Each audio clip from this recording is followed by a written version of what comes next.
mukwano mukama waffe yeebazibwe. Twebaza mukama nate n'olunaku lwaleero olupya lwatuwadde, olunaku olulungi tulusanyukiremu, tulweyagaliremu. Twebaza mukama olw'obulamu n'obukuumi. Tumwebaza olwa byonna byatukoledde, basebo ne bannyabo kibadde kisaaki. Singa teyali ku lwaffe, singa teyali ku lwaffe mu butuufu COVID yanditumazeewo.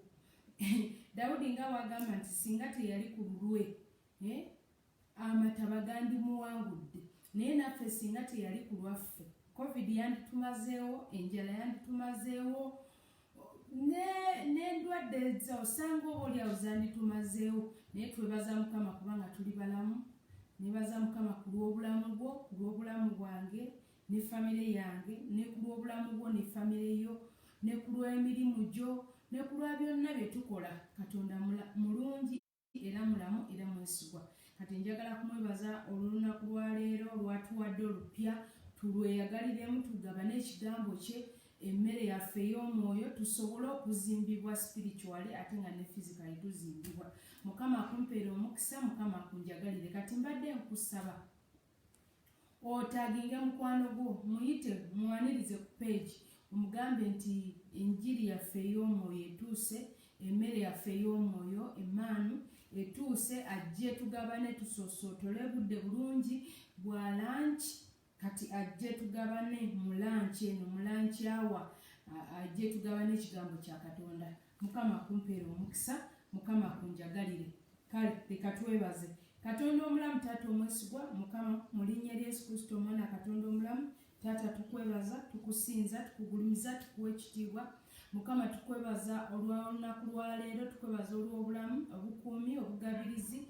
Tukwebaza Mukama olwa byonna byetukoledde, Kabaka w'abakabaka, era tuwanise emikono gyaffe Mukama, kano akabonero nga kalaga okwetoowaza nga tugamba nti byonna ggwe obimanyi era ggwe byonna ggwe obifuga.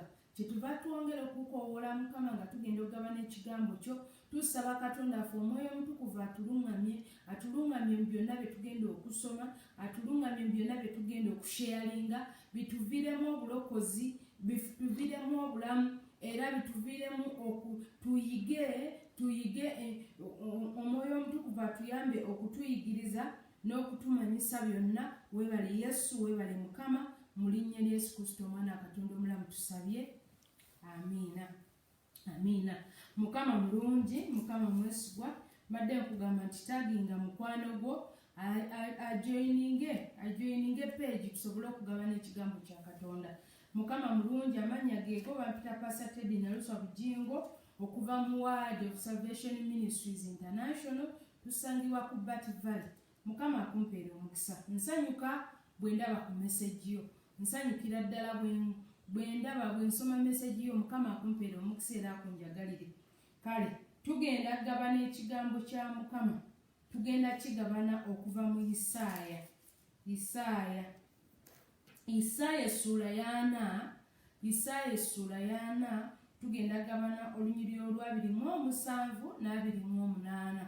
Isaaya essula 4 olunyiriri olwa 27 n'28. Isaiah chapter 40 verse 27 and 28 egamba bweti nti ekikwogeza ki gwe Yakobo, n'ogamba gwe Isirayiri nti ekkubo lyange likwekeddwa Mukama. Nti likwekeddwa Mukama, n'omusango gwange guyise ku Katonda wange. Olwa 28 lugamba nti tonnamanya, tonnawulira, Katonda ataggwaawo, Mukama omutonzi w'enkomerero z'ensi tazirika so takoowa, amagezi ge teganoonyezeka. Katonda omulungi, Taata omwesigwa, nga tugabana ekigambo kino leka kituviiremu obulokozi, omwoyo w'amagezi n'okumanya ake ku bulamu bwaffe ffenna, nze agenda okibuulira n'abakiwuliriza. Tutoole amagezi, omwoyo w'amagezi, okumanya n'okutegeera, asobole okutuyamba naddala mu mbeera eno efaanana bweti, tusobole okuwangula mu linnya lya Yesu Kristo nsabye. Amen. Bayibuli egambye nti ekikwogeza ki gwe Yakobo, n'ogamba gwe Isirayiri nti ekkubo lyange likwekeddwa Mukama. Agambe kiki ekikwogeza? Ebiseera ebisinga twogera ebigambo naye nga tetumanyi. Kati obulanga nakugamba nti tonnamanya. Oluusi twogera ebigambo olw'obutamanya, ate ebigambo ebyo ne bitugoberera. Twogera ebigambo ebitusiraanya, ate ebigambo ebyo ne bitugoberera. Omulabe Sitaani n'akozesa ebigambo bye tuba twogedde n'atandika okunyweza ebigambo ebyo. Ebimu nga bimenya, ebimu nga bizimba. Bwe biba nga bimenya, Sitaani abigobereza okumenya. Bwe biba nga bizimba, Omwoyo wa Mukama abigobereza okuzimba. Bayibuli egamba mu Proverbs, mu Ngero essula ya 18, Engero essula ya 18 olunyiriri 21, egamba nti amaanyi g'obulamu n'okufa gali mu lulimi, kubanga olulimi lwe lwogera. Kati olunaku lwaleero mbadde njagala tuyige okukozesa olulimi lwaffe obulungi. Ngeri ki gye tunaakozesaamu olulimi lwaffe tusobole okuba nti tuzimbibwa, tuleme kumenyebwa wabula okuzimbibwa. Nkugambye Bayibuli egamba mu Proverbs, mu Ngero essula ya 18 olunyiriri 21, Engero essula ya 18 olunyiriri 21, Ngero Proverbs 18:21. Proverbs 18:21 egamba bweti nti okufa n'obulamu biba mu buyinza bw'olulimi, n'abo abalwagala balirya ebibala byalwo. Proverbs 18:21 nti okufa n'obulamu biri mu buyinza bwa lulimi, n'abo abalwagala balirya ebibala byalwo. Bayibuli bwetyo bwegambye. Kati ate wali mu Isaaya essula ya 4 olunyiriri 27 egamba nti ekikwogeza ki? Lwaki oyogera? Lwaki oyogera bubi ku bulamu bwo?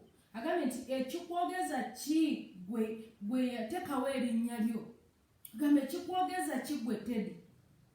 N'ogamba gwe Isirayiri, n'ogamba gwe Dorimi nti ekkubo lyange likwekeddwa Mukama, n'omusango gwange guyise ku Katonda, guyise ku Katonda wange. Ekikwogeza ki gwe Junior? Lwaki oyogera nti ekkubo lyo likwekeddwa Mukama? Ng'ate Mukama ye yakutonda nga yakutonda kuwangula. Kati gwe lwaki oyogera nti nemereddwa? Lwaki oyogera nti Katonda ankubye omuggo?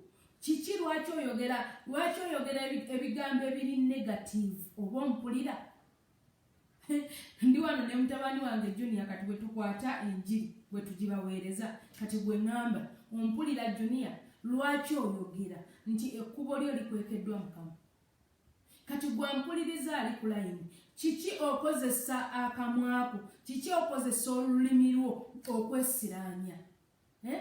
Lwaki oyogera ebigambo okugambye ebiri negative, ebigambo ebikusuula, ebigambo n'olulimi lwo? Kubanga Bayibuli egambye nti obulamu n'okufa buli mu lulimi, buli mu buyinza bwa lulimi. Kati owulira, olulimi lulina obuyinza bungi. Olulimi lulina obuyinza bungi okuzimba oba okumenya. Ebiseera ebisinga abazadde bazimba abaana n'olulimi oba bamenya abaana n'olulimi. Basobola okusiranya abaana n'olulimi oba basobola okuzimba omwana n'olulimi.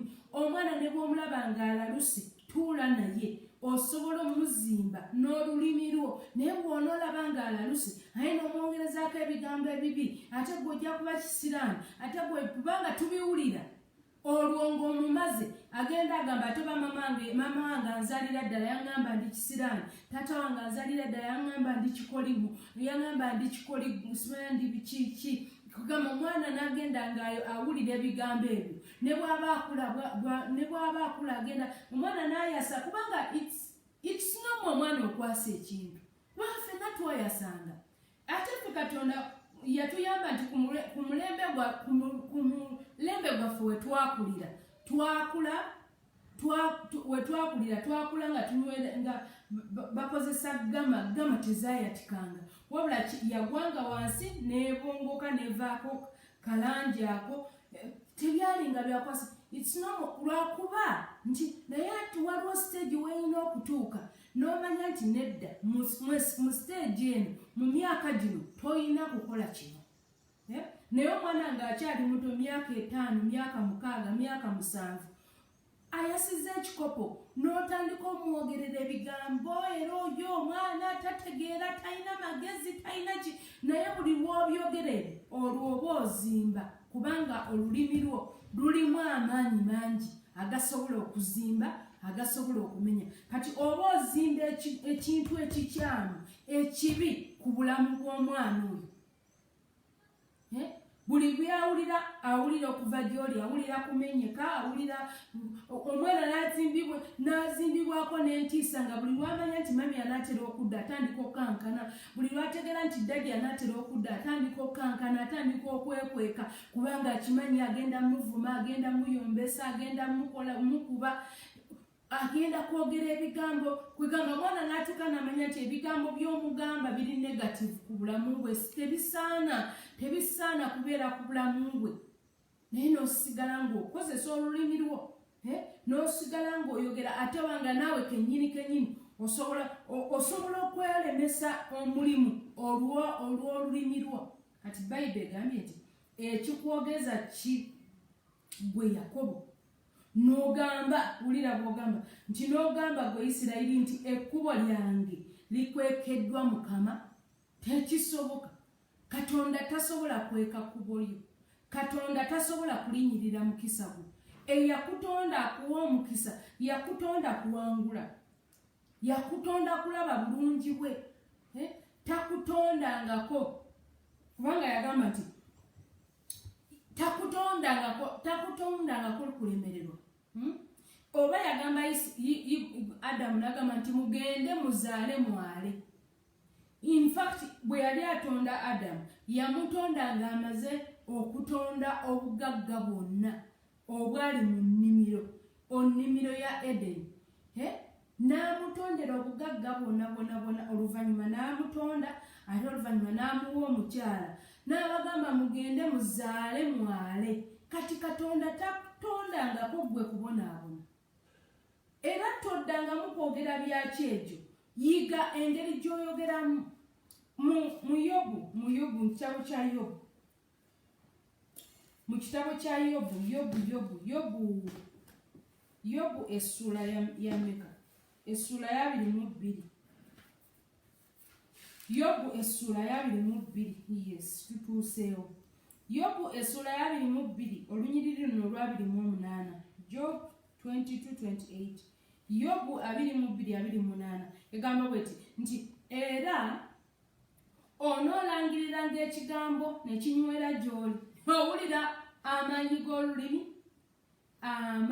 g'olulimi obuyinza bw'olulimi wulira bwe bugamba nti era onoolangirira ekigambo ne kinywera gy'oli n'omusana gwo gunaayakiranga amakubo go mu Yobu essula 22 olunyiriri 28 egamba nti onoolangiriranga ekigambo owulira obuzito bw'olulimi owulira obuzito bw'ekigambo owulira obuzito bw'okulangirira owulira obuzito bw'okwogera agambye nti onoolangiriranga ekigambo ne kinywera gy'oli kati kigambo ki kye weerangirirako kigambo ki biseera ebisinga ogenda otambula ayogera era ffe twalemererwa ddaafe era waffe tetufumbirwa era ffe waffe anti munnange ebifuga ewaffe anti munnange oba obimanyi lwaki tobirangirirako omuliro ne byokebwa n'oyitawo n'owangula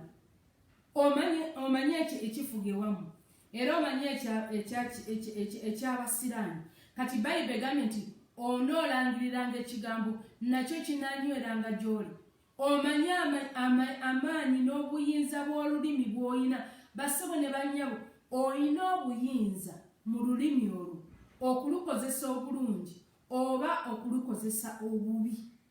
Olina obuyinza mu lulimi olwo okuzimba oba okumenya. Abantu bangi abamenye bannaabwe olw'olulimi lwabwe.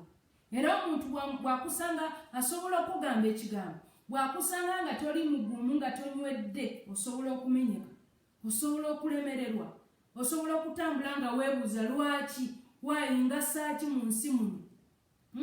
Maama wa Jabezi, munaku nsiiba nkibagamba, Jabezi ali mu Bayibuli.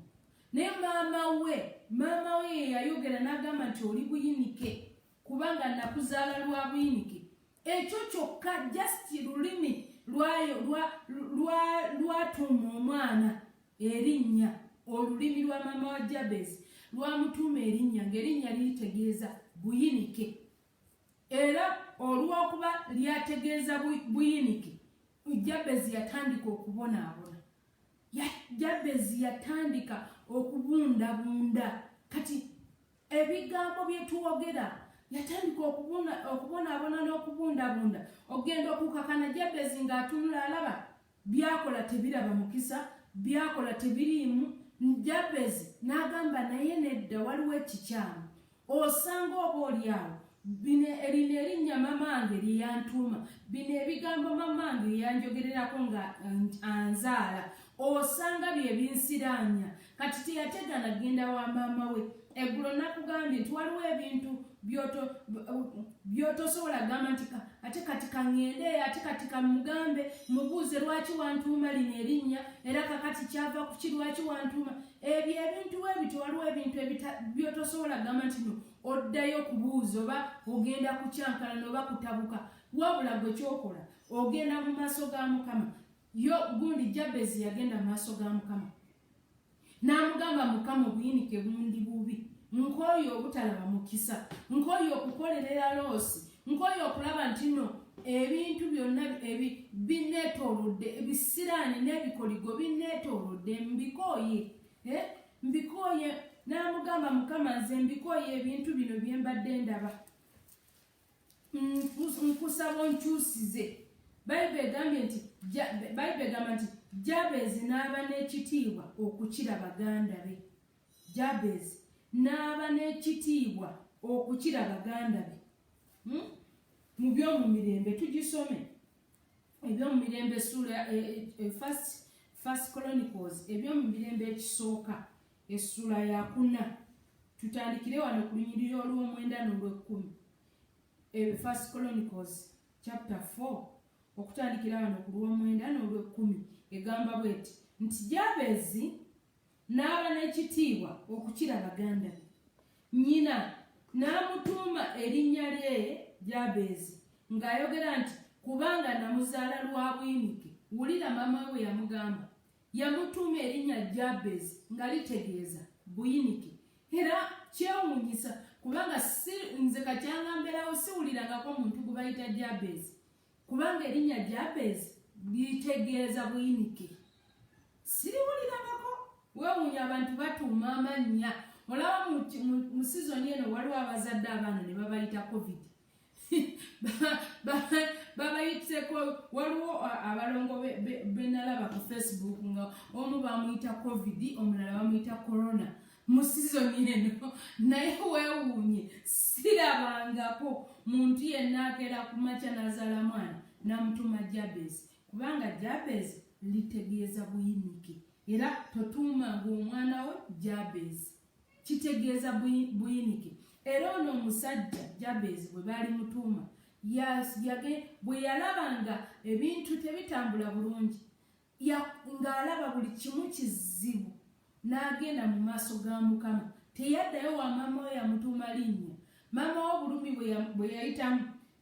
bwe yayitamu teyaddayo kumubuuza nti olw'okuba nti wanzaala lwa buyinike, wanzaala mu bulumi oba wanzaala oba buyinike ki, oba yafuna buyinike kize nange simanyi. Naye busungu bwonna n'abukwata n'abumalira ku Jabezi n'amutuuma erinnya n'amugamba oli buyinike.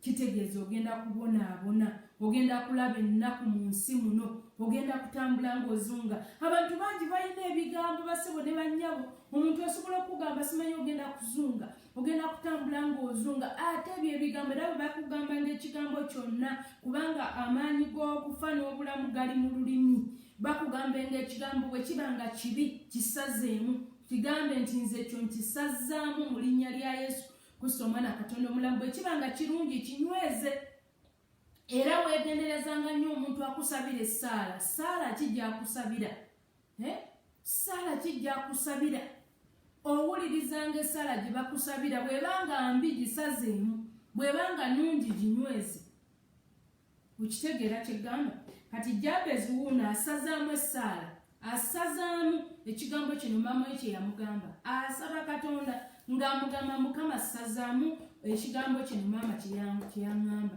obuyinike buno obusazeemu Bayibuli egambye nti Jabezi n'aba n'ekitiibwa okukira baganda be nyina n'amutuuma erinnya Jabezi ng'ayogera nti kubanga namuzaala lwa buyinike Jabezi n'akabiriranga wulira Jabezi n'akabiriranga Katonda wa Isirayiri ng'ayogera nti singa ompeeredde ddala omukisa owulira bw'akaaba owulira bw'asaba essaala tagenze na busungu kugamba nze era kino era nze mu baana bonna mamange be yazaala nze ntuumibwa nti omukazi oyo n'antuuma erinnya nedda si bwe yakola wabula yamugamba Mukama ti singa ompeeredde ddala omukisa yamukaabiriranga buli lunaku yamukaabiriranga bassebo ne banyabo tukaabirirenga Katonda tukabirirenga Katonda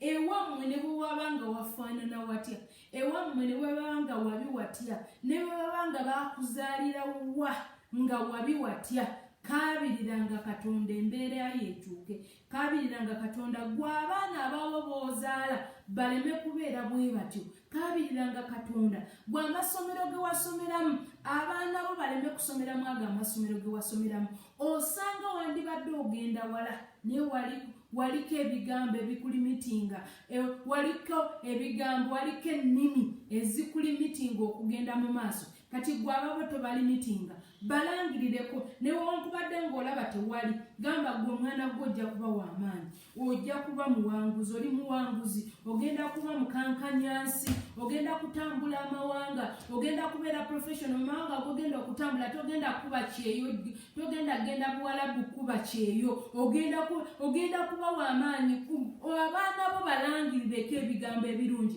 yogera ebigambo eby'obulamu kubanga obulamu n'okufa buli mu buyinza bwa lulimi yogera obulamu langirira obulamu langirira obulamu tonda obulamu kubanga osobola n'okutondawo ekitaliiwo nga tekiriwo kiraba tekiriwo ne mu famire yo tokirabangako yadde okiwulira naye tonda ba inginiya mu famire yo tonda badokita tonda lwaki olangirira abaana bo okuba nti tebalina gye balaga lwaki obagala batonda emyera tonda obulamu yogera obulamu speak life yogera obulamu mu baana bo yogera obulamu mu bintu byo yogera obulamu mu mirimu gyo obulamu n'obuyinza obulamu n'okufa biri mu buyinza bwa lulimi lwo olulimi lwo lusobola okusumulula olulimi lusobola okusiba kati bw'abanga ayogera Mukama waffe yayogera n'agamba mugundi mu Matayo 18:18 yagamba nti buli kye munaasibanga ku nsi mu ggulu kijja kusibibwa buli kye munaasumululanga ku nsi mu ggulu kigenda kusumululwa owulira tugenda kusumulula n'olulimi buli kye tunaasibanga ku nsi kigenda kusibibwa mu ggulu kati buli kyosiba ku nsi kisibibwa mu ggulu buli kyosumulula ku nsi kisumululwa mu ggulu naye osumulula naki n'olulimi olulimi kisumuluzo kyennyini olulimi kisumuluzo ekisobola okuggulirawo omukisa oba ekisobola okuggalirawo omukisa ekisobola okuwa omukisa oba ekisobola okusiraanya olulimi kisumuluzo ekisobola okuwa obulamu oba ekisobola okuzikiriza olulimi lwo bassebo ne bannyabo muwala gwe olulimi lwo mulenzi gwe olulimi lwo olulimi olaba ebiseera ebisinga kankireke ekyo sijja kigamba naye mbadde ngenda kugamba nti ebiseera ebisinga tubundabunda n'okubonaabona n'okulinnya okugenda okuba ebyeyo okubonaabona ne tutuukayo kubanga si buli muntu yenna nti bamubonyaabonya si buli muntu yenna nti eyagenda ebuwalabu nti yagenda kubonaabona abaana bali bangi abali ebuwalabu naye nga bali mu ssanyu nga tebabonaabona ate nga bangi abali ebiwalabu ng'ate babonaabona kati sooka osinziire maybe nga wava e Uganda nga waliwo ebigambo ebikugambiddwa nga waliwo ebyalangirirwa ku bulamu bwo ebikugoberera ebikutambulirako gwe n'ogaana okubyekutulako kubanga omanyi nti olina gy'olaga ate n'otuuka ne gy'olaga n'otandika kubonaabonerayo kati olulimi lutonzi wulira Jabezi maama we yatonda ebigambo ebikyamu ku bulamu bwe maama wa Jabezi yatonda ebigambo ebisiraanya ku bulamu bwe yatonda ebigambo ebimalamu amaanyi ebimenya yatonda ebigambo ebimenya ku bulamu bwa Jabezi ate nga maama wesigama nti ono yali omwana we yekka Bayibuli egambye nti Jabezi n'aba n'ekitiibwa okukira baganda be kitegeeza Jabezi yalina baganda be maama we yali yazaala dda baganda be yali yazaala dda oba yazaala abalala abato abadda ku Jabezi oba yazaala dda abakulu Jabezi kwadda naye weewuunye mu baana bonna ono gwe yatuuma Buyinike mu baana bonna ono gwe yatuuma Buyinike osanga oba oli awo baali baafuna obutakkaanya ng'abakadde maybe ne batandika okuba nti kati nabanga n'ono omwana gwazadde nga tamwagala abaana tubawulira omuntu n'akutuuma abaana tubawulira amannya nti najja lwambi omwana n'omutuuma najja lwambi najja lwannaku ziraba muzaale kulazikulabe kugamba amannya agafaanagana bwe gatyo kulazikulabe simenya amannya agafaanagana bwe gatyo amannya agalimu ebigambo ebisobola okukwata omuntu ne bimusiraanya Segamwenge amannya agafaanagana kati omwana bw'akula ng'omutumye Segamwenge aye n'akula n'atandika okutamiira ate nga mugamba lwaki atamiira lwaki kubanga omwoyo omubi guno gwe wamutuumirako erinnya olulimi luno lwe walangirira ku mwana oyo olulimi lwe walangirira ku mwana oyo lwe lutandise omugoberera kakati mwalagwe mwana muwala oba mwana mulenzi mwaba abakyali abato abagenda okutandika famire abagenda okuzaala tomalanga gatuma mwana linnya tomala gatuma mwana linnya omwana n'omutuuma Hitler ogenda okulaba alaluse akuba banne kugamba akola ebintu kati lwaki weewuunya nga gwe wamutuuma erinnya eri n'omutuuma Hitler n'omutuuma Saddam n'omutuuma Gaddafi n'okugamba amanya munsonyiwe amanya gamwe mugaagala munsonyiwe naye nga ekituufu kiri nti tulina okwegendereza olulimi lutonzi kugambye omwana gw'otumye Hitler omusuubira kola ki Hitler nasomako ku byafaayo ebitonotono saabisoma nnyo wabula ebitonotono ebyafaayo bya Hitler nabisoma ne neewuunya Hitler teyali muntu mwangu nnyo Hitler kati gw'omwana omukutte omutuumye erinnya eri kiki ekigenda okuddako mugenda okuwulira nti omwana yafumise nnyina ekiso mugenda okuwulira nti omwana yasse kitaawe mugenda okuwulira naye nga emabega w'ebintu ebyo naddala emabega w'ebikolwa ebyo wateekwa okuba nga waliwo ebigambo ebibadde byogerwa wateekwa okuba ebigambo n'omwana ono naye alina ebigambo byabadde akulaawulira kati twegendereze ebigambo bye twogera olulimi lwaffe obulamu n'okufa biri mu maanyi ga lulimi lwaffe kati katumaleyo Jabezi tuddeyo kati Jabezi tuli mu byomirembe First Chronicles mu byomirembe ekisooka olunyiriri essula ya 4 olunyiriri tutuusa ku lw'ekkumi egamba bweti nti Jabezi n'akaabirira nga Katonda wa Isirayiri n'ayasamyanga akamwa ke n'ayogeranga n'olulimi lwe n'amugamba nga Mukama mpeera ddala omukisa.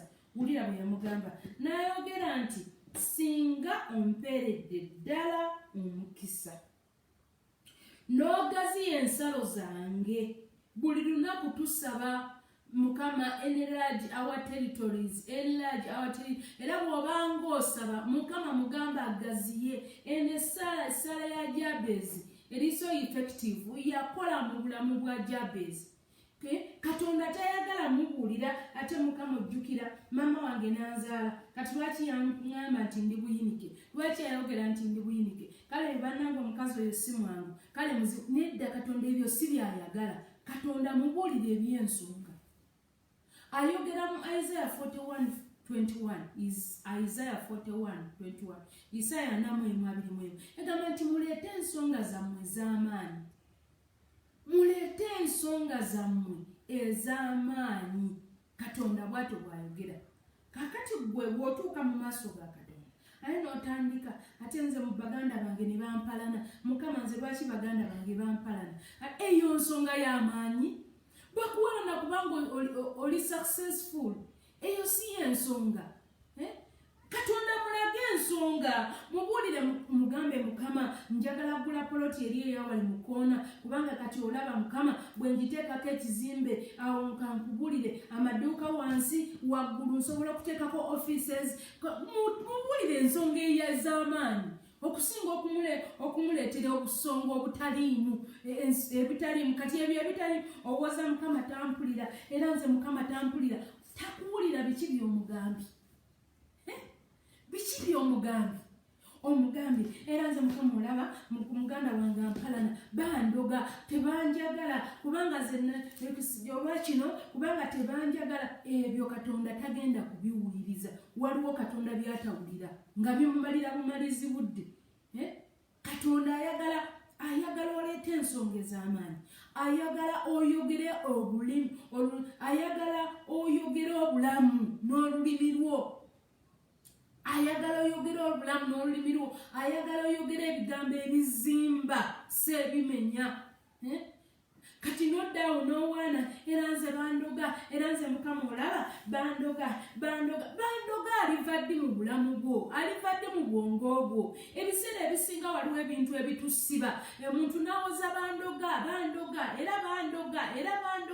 bakuloga pakaddi gwe kenyini naawe weeroze n'olulimi lwo otandise okwogera era nze nasiraana era nze siriraba mukisa era nze bagenda kungoba ku mulimu kati ebyo byennyini gwe weeroga kubanga buli lw'okozesa olulimi lw'obubi oba weeroga buli lw'okozesa olulimi lwo obulungi oba weezimba.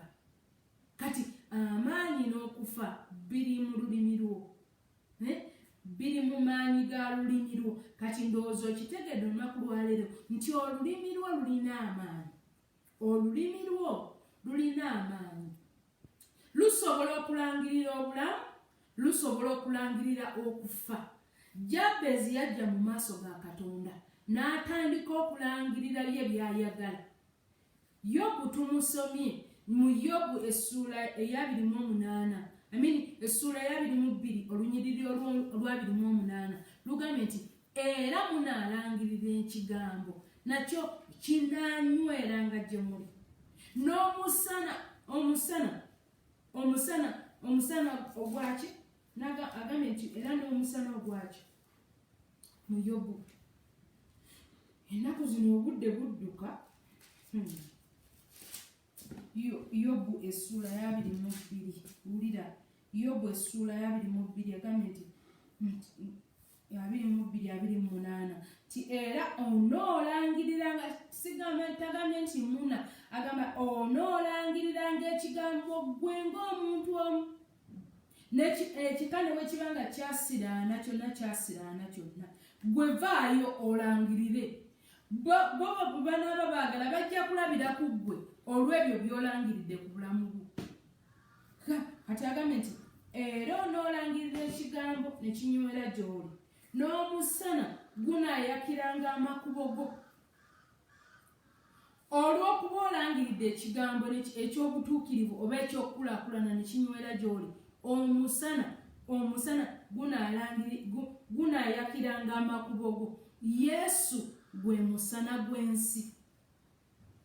Yesu gwe musana gw'ensi. Kati bw'onoolangiriranga ekigambo okunywera gy'oli, Yesu agenda kumulisa amakubo go.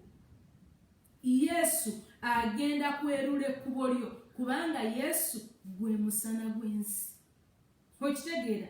Kati bw'onoolangiriranga nga Yesu amulisa, bw'onoolangiriranga nga Yesu anyweza ekigambo ky'oyogedde, ekigambo ky'olangiridde kigenda kunywera ku bulamu bwo, kubanga Katonda ajja kuba ng'akirimu. Omwoyo wa Mukama ajja kuba ng'akirimu era agenda kukigoberera, agenda kukitambulirako paka lw'anaakinyweza ate nga kigenda kunywera mu bulamu bwo. Wulira Jabezi bwe yalangirira, yagamba nti Yabezi n'akaabiranga Mukama Katonda wa Isirayiri, n'ayogera nti singa ompeeredde ddala omukisa n'ogaziya ensalo zange, era obanga omukono gwo gunaabanga nange n'onkuuma, owulira, obutalaba bubi buleme okunnumya omwoyo. Bayibuli egamba nti Katonda n'amuwa kye yasaba, Katonda n'amuwa kye yalangirira. Munaalangiriranga ekigambo nakyo kinaanyweranga gye muli. Kati wulira Dawudi bw'agamba. Dawudi mu Zaburi, Psalms 118. Yes, Psalms 118, Zaburi 118. Dawudi wulira bw'agamba. Dawudi agamba bw'ati mu Zaburi 118, agamba bw'ati nti sirifa, naye n'abeeranga mulamu era n'abuliranga emirimu gya Mukama. Dawudi alangirira oba ye wano yali bedridden, oba baali bamuyigganya, oba yali adduka, oba yali atuse, kubanga eggulo twasomye nga Dawudi agamba nti amayengo g'okufa ganzingiza, amataba g'obutatya Katonda gantuukako, bwe nalaba ennaku n'empowola Mukama. Katuwulira awo n'agamba nti sirifa, naye n'abeeranga mulamu era n'abuuliranga emirimu gya Mukama. Ngenda kubeera mulamu, ngenda kubuulira emirimu gya Mukama. Kano kamwa ka Dawudi ke kakyogera. Era Dawudi yawangaala newankubadde nga yalina abamuyigganya, newankubadde yalina ebyali byemwetoolodde, newankubadde nga baali bamuyigganya, naye olw'okuba yagamba tagenda kufa, yasigalawo nga mulamu era yalangirira emirimu gya Mukama. Basebo ne bannyabo, tukozese bulungi akamwa kaffe, tukozese bulungi olulimi lwaffe. Olulimi lutonzi, olulimi lusobola okutonda, olulimi lusobola okufuuka ekisumuluzo eky'obulamu bwo, okuba nti no kubanga Bayibuli egamba etya? Bayibuli egamba eyogera mu Romans nti omuntu akkiriza na mutima gwe okuweebwa obutuukirivu, n'ayatula n'akamwa ke okulokoka. Kati gambye olulimi luleeta obulamu, luleeta okufa, lusobola okulangirira obulamu, lusobola okulangirira okufa. Abantu bangi mu Bayibuli muno abalangirira. Olunaku lwatuuka, omukazi ono gwe bayita Hana nze mwagala nnyo. Hana yali ankolera nze buli lw'omusoma gwe bayita Kaana. Bayibuli egamba nti Kaana omugumba. Kugamba gwe baali bayita Kaana omugumba. Kaana yayogeranga naye yasooka n'ayogera n'abuulira abantu n'abuulira omwami we n'amubuulira yagenda okulaba ng'omwami we tebimukwatako. Mwami alina abaana, alina abamuyita ddadi ate nga ye talina mwana. N'akyukira ekisenge n'akyuka n'agenda mu yeekaalu n'agamba Mukama, n'amugamba Mukama mpa omwana. N'amugamba Mukama, omwana bw'olimumpa ŋŋenda muleeta mu maaso go. Omwana ono bw'onoggula enda yange neefuna ku mwana ŋŋenda muteeka mu maaso g'agenda kuweereza. Amazima gennyini Mukama, bw'onompa omwana sirimusalako nviiri, ŋŋenda muteeka mu mikono gyo, agenda kuba muwonge, agenda kubeera mu yeekaalu, agenda kuweereza. Nga Dawudi bw'agamba nti sirifa, ŋŋenda kubeera mulamu era n'abuuliranga emirimu gya Mukama. Ne Hana naye bw'ati bwe yagamba nti bwe nzaala omwana, kati nzuuno neeyama, bwe nzaala omwana ŋŋenda muteeka mu maaso go, agenda kubeera muwonge mu maaso go, agenda kukola emirimu gyo. Era basebo ne bannyabo, Bayibuli egamba nti obudde bwakya, olunaku ne lukya, Hana n'azaala omwana. Bwe yamuzaala n'amuyonsa n'amulabirira, bwe yaweza emyaka ng'ebiri ng'alaba nti kati atuuse okugenda mu maaso ga Katonda, n'amutwalayo n'atuukiriza obweyamo bwe, n'amukwata Samwiri n'amutwalayo. Naye okuva lwe yamutwalayo buli mwaka Hana n'atandika okuzaala buli mwaka. Era Hana agamba nti temwogeranga bigambo bya kyejo ku Mukama, temumugambanga bigambo bya kyejo. Lwaki oyogera ebigambo by'ekyejo? Katonda taggalidde lubuto lwo, Katonda tannaba kuziyiza. Kati oba olaba nga Isaaya agamba nti by'oyogera biki ku Mukama?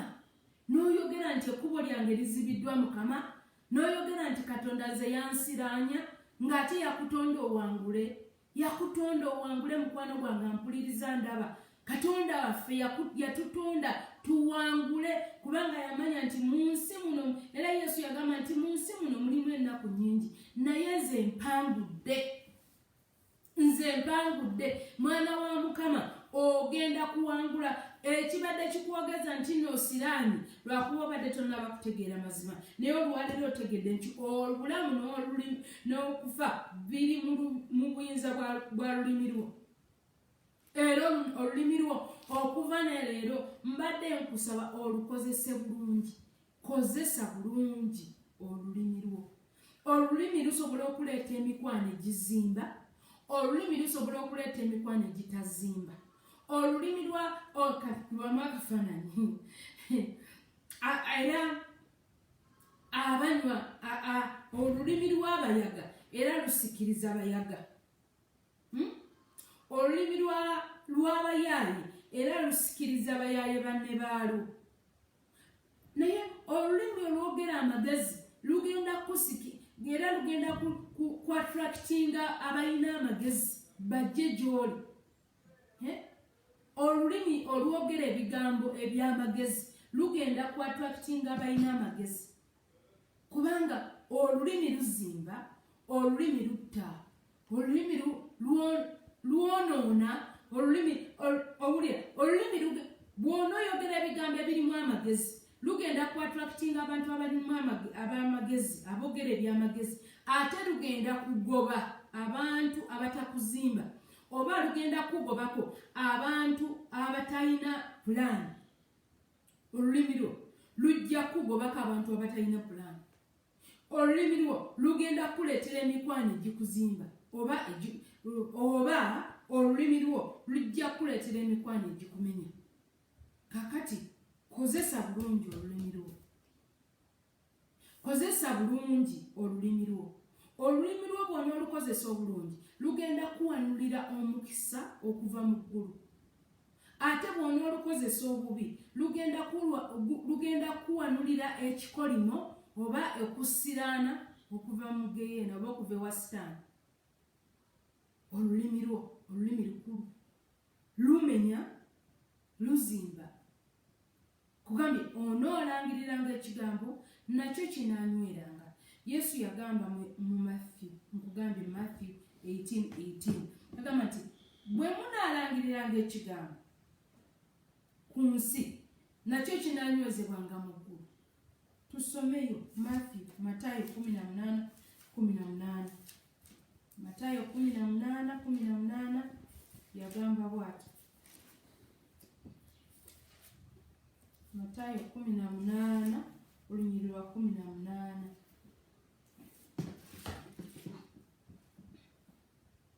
Matayo 18 olunyiriri lwa 18 egamba nti mazima mbagamba nti byonna bye mulisiba ku nsi birisibibwa mu ggulu, na buli bye mulisumulula ku nsi birisumululwa mu ggulu.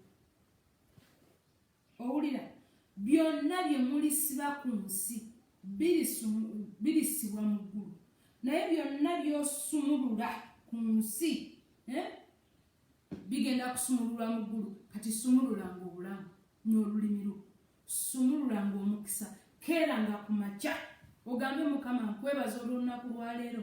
Sooka weebaze Mukama ng'olunaku lukedde, sooka weebaze Mukama kubanga waliwo abatalwiseemu, bangi abatalwiseemu. Waliwo abali ku oxygen, waliwo abatasobola kwogera, waliwo be baziika be bagenda okutwala mu ntaana, naye gwe oluyiseemu ng'oli mulamu, obwongo bwo bulamu, emikono gyo gikola, amagulu go gakola, ebigere byo bikola, abantu bo bonna balamu, okola bulungi. Mwebaze Mukama, mugambe Mukama weebale, era omwebaza n'alulimi, mugambe Mukama nkwebaza. Fukamira wansi omugambe Mukama osaanidde, fukamira omwebaze, mugambe Mukama weebale, weebale olw'olunaku lwaleero, tumutendereze, muyimuse. Olulimi lwo luyimuse erinnya lya Mukama Katonda waggulu. Olulimi lwo lutendereze nga Katonda lekerangaawo okulwana Sitaani. Olulimi lwo lekeraawo lukozesanga ng'owaana Sitaani nga bwe yasuza kutulugunya ne bwe kyakusimbye era wasuze bubi era gundi simanya biki. Lekeraawo okuwa Sitaani credit. Okozesa olulimi lw'omugambe Mukama weebale. Wenkwebaza olw'olunaku lwaleero, ye ng'oli mulungi olunaku lwaleero, olw'olunaku lwa mukisa. Kati tandika okulangirira, genda mu mirayo ogambe naye gundi ng'oli mulungi, weeyogereko ogambe Teddy naye ng'oli beautiful. Bannange ng'ate oyitiridde, ng'ate olina olususu, olususu ne bwe lubeeramu embalabe, lumya Sitaani omugambe naye nga luyitiridde obulungi. Ekyo kyokka kigenda kuleetera olususu olwo okuterera n'okuddamu obulamu. Kati langirira obulamu mu byonna by'okola. Gamba ngenda kuva wano, ngenda kufuluma, naye ngenda kudda n'omukisa, kubanga Katonda atugamba nti anaabawanga omukisa mu magenda go ne mu madda go, gy'ova ne gy'olaga yonna agenda kuweerayo omukisa. Kati tandika okulangirira omukisa mu lugendo lwo. Olugendo lululangiriremu omukisa. Lekerawo okugamba leero nno luno olugendo lwengendamu, leero omuntu alabye bannange, kati laba enkuba nnyo, kati okusiranga nno okuli wano. Lekerawo okwogera ebigambo ebiri negativu ku bulamu bwo, ebigambo ebiri negativu. Olunaku n'olusiraanya, olunaku gwe kennyini n'olwerogera. Lekerawo okwerogera olugendo lwo, lekerawo okuloga olunaku lwo, olunaku lwo lublessing. Luwa omukisa, mugambe Mukama luno olunaku lw'olonze nze ngenda kukoleramu ensimbi, lwe lunaku luno lw'olonze ngenda kulabiramu omukisa, lwe lunaku luno lw'olonze abaana bange bagenda kuba bulungi. Yogera ebigambo eby'obulamu, lekerawo okwogera ebigambo by'okusiraana mu bulamu bwo. Tugenda kwongerezaako olunaku lw'enkya, Mukama kumpeera omukisa. Tugenda kutandikirawo olunaku lw'enkya, Mukama mulungi. Naye mbadde nkusaba oyogere ebigambo eby'obulamu, lekerawo okwogera ebigambo eby'okusiraana ku bulamu bwo. Yogera ebigambo eby'obulamu, yogera ebigambo ebikola ki,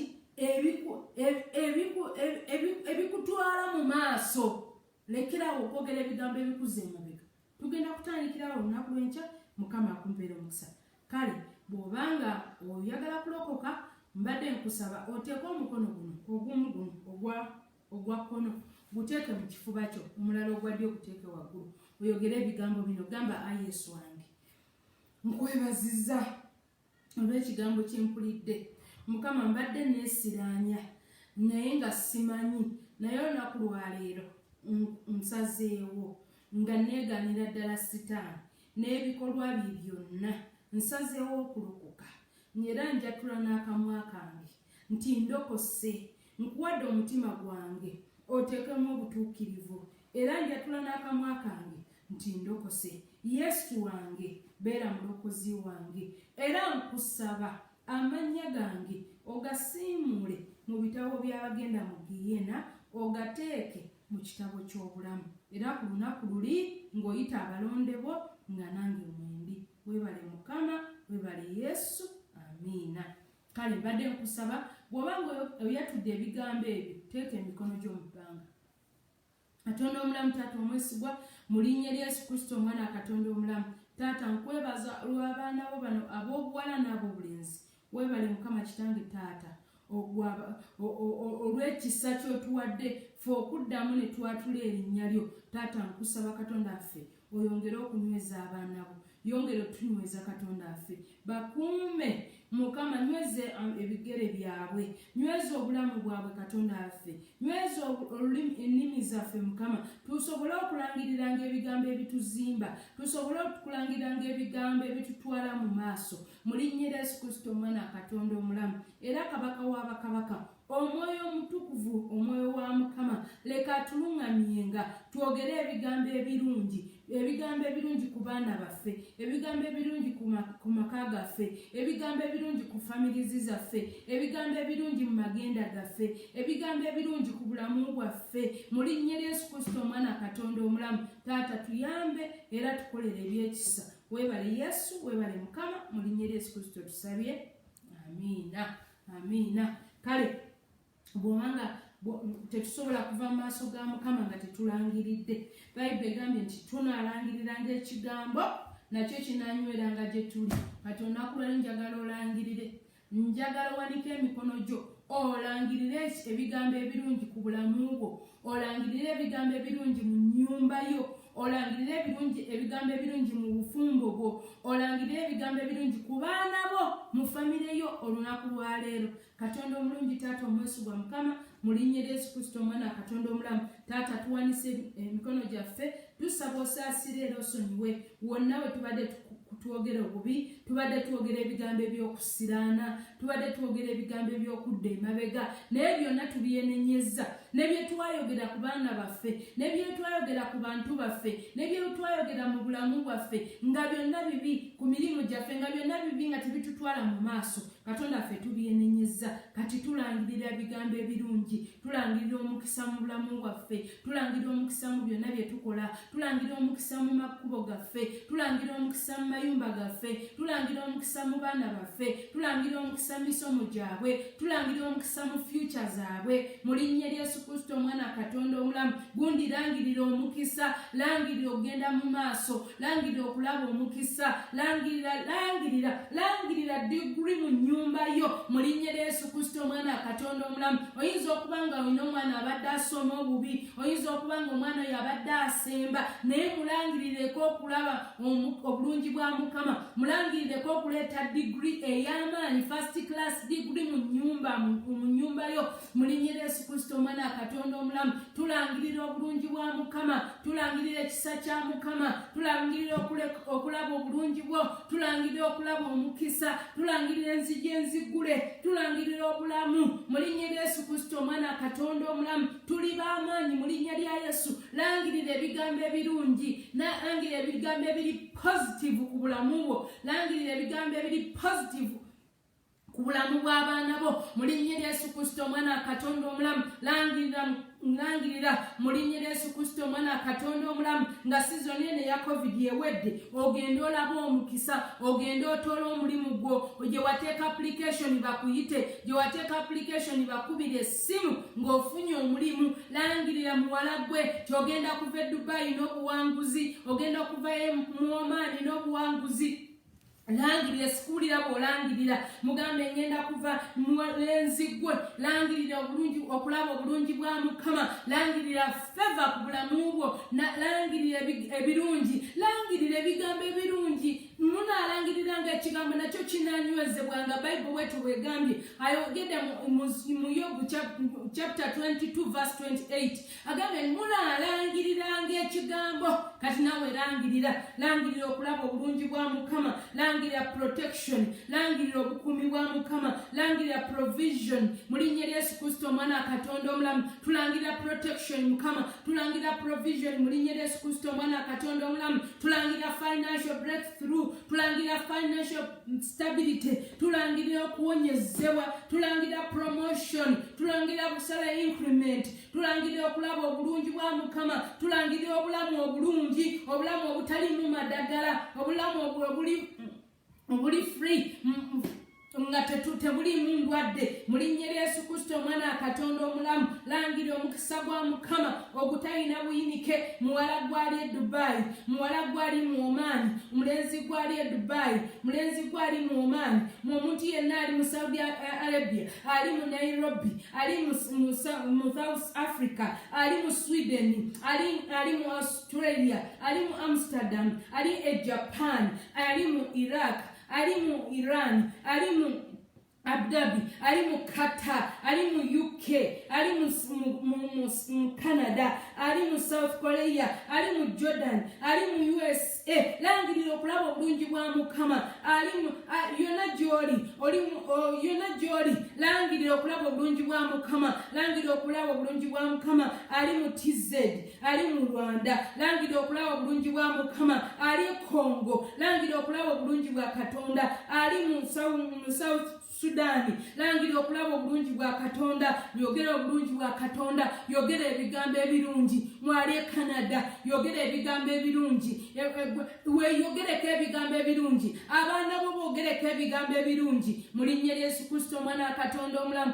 Katonda akulabisa omukisa, Katonda akulwanira entalo zo, Katonda akusanyuse, Katonda akugulirewo enzigi, Katonda akutemere kuba atali kubo nga Yabezi bwe yamusaba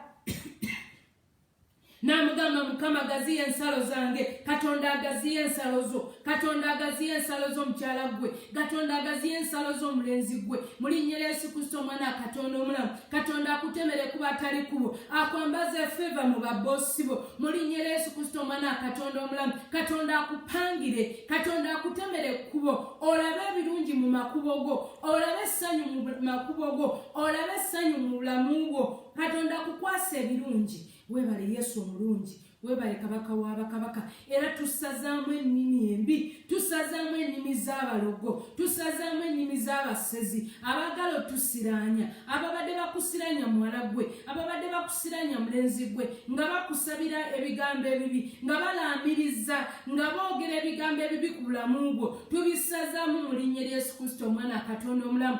Tusazaamu buli nteekateeka yonna ey'omulabe Sitaani.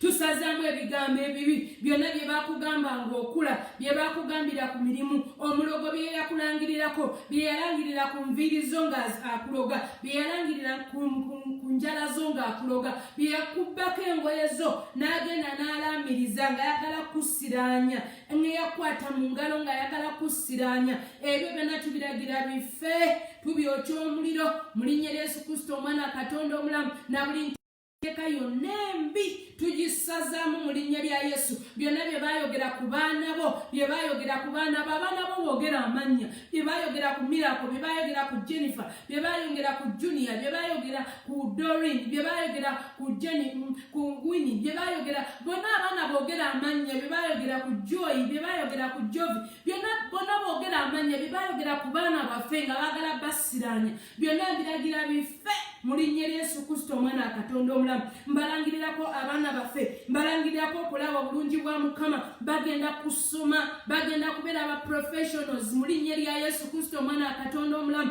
Bagenda okulaba obulungi bwa Mukama mu nsi muno, bagenda kutambula nga bajulira Katonda. Tugenda kujulira Katonda, tugenda kulaba obulungi bwa Mukama mu nsi ey'abalamu, tugenda kulaba omukono gwa Mukama, tugenda kulaba ekisa kya Katonda mu nsi muno. Teri kutusiraanya, teri kusiraanya abaana bo, teri kusiraanya ezzadde lyo, ezzadde ly'endaayo ligenda kulaba omukisa mu linnya lya Yesu Kristo omwana Katonda omulamu. Weebale Yesu webale mukama era essaala zaffe zonna tuzibika mu musaayi gwa Yesu Kristo omwana wa Katonda omulamu. Tulangirira obulamu, tulangirira obukuumi, tulangirira obuwanguzi. Amen, amen, amen.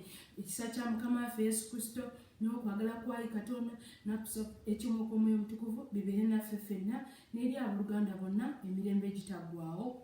Amiina, amiina. Mukama mulungi, kulikayo ku Namulondo ya Mukama.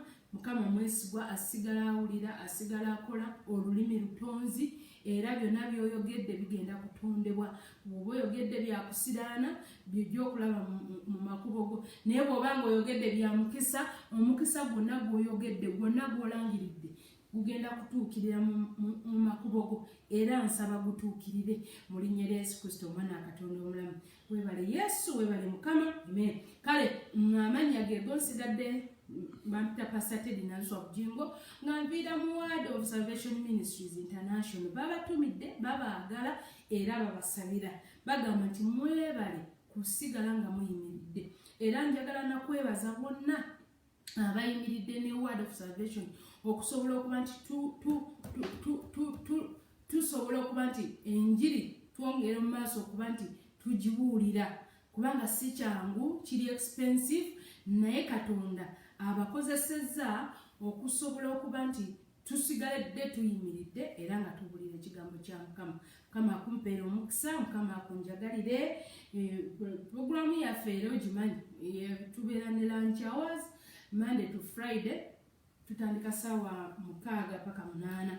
Sunday service naye ebeerawo etandika saawa 3 paka 7:30.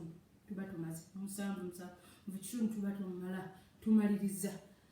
Then in night prayer, kati nsinga tubadde tukyali nga si lockdown yen. Friday eno yandibadde night prayer yaffe. Friday esooka mu mwezi yebeera night prayer yaffe. Mukama akutuweera omukisa, Mukama akutwagalire. Nkwagaliza June omulungi ow'ekisa era byonna by'olangiridde leka obirabeko mu linnya lya Yesu Kristo nsabye. Amen. Bye.